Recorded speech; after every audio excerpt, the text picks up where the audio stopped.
Hello and welcome to Writing America, Pages and People.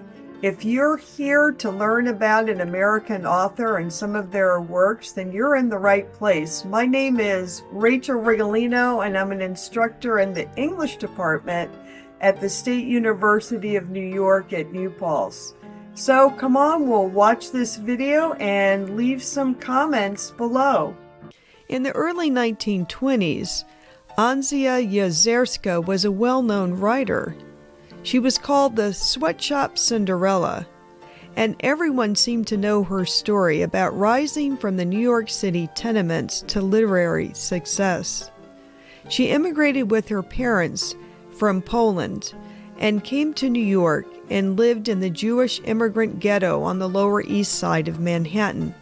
While working as a maid and then in sweatshops, she attended night school and eventually graduated from Columbia University's Teachers College.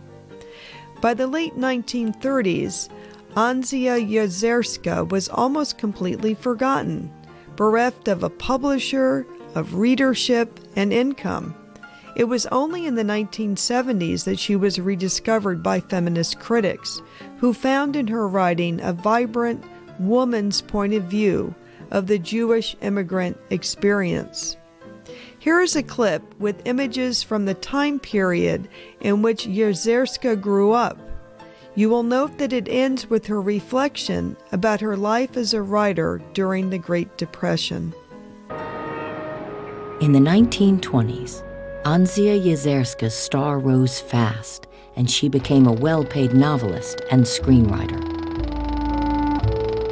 Known as the Cinderella of the tenements, she had enthralled audiences with stories of her immigrant youth in New York's Lower East Side.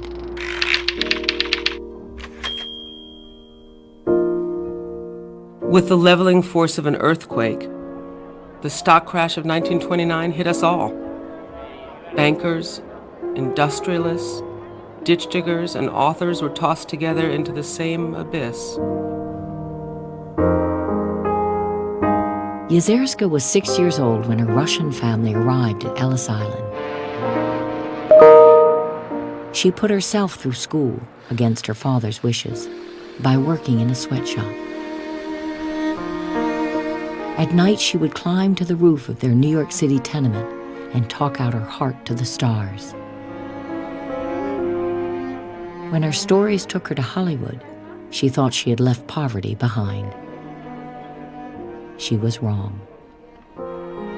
I tried to find work and met with frightened withdrawal. Friends retreated.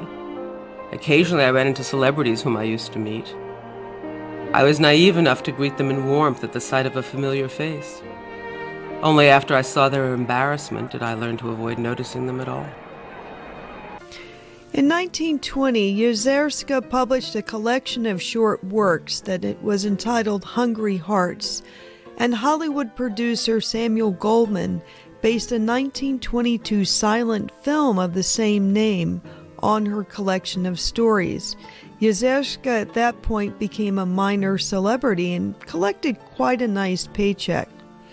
And in 1923, her short story collection, Children of Loneliness, came out, and it contained stories that are very similar in terms of the themes, setting, and characters to those found in Hungry Hearts. For example, the title story, Children of Loneliness, looks at the gap that often develops between immigrant parents of the old world and their Americanized children. A New York Times critic once noted that, quote, Yezierska's people did not want to find themselves. They wanted to lose themselves and find America, to shed Europe and to live the American dream, end quote. And yet, in Yezierska's stories, there is an undercurrent of disappointment in realizing the American dream.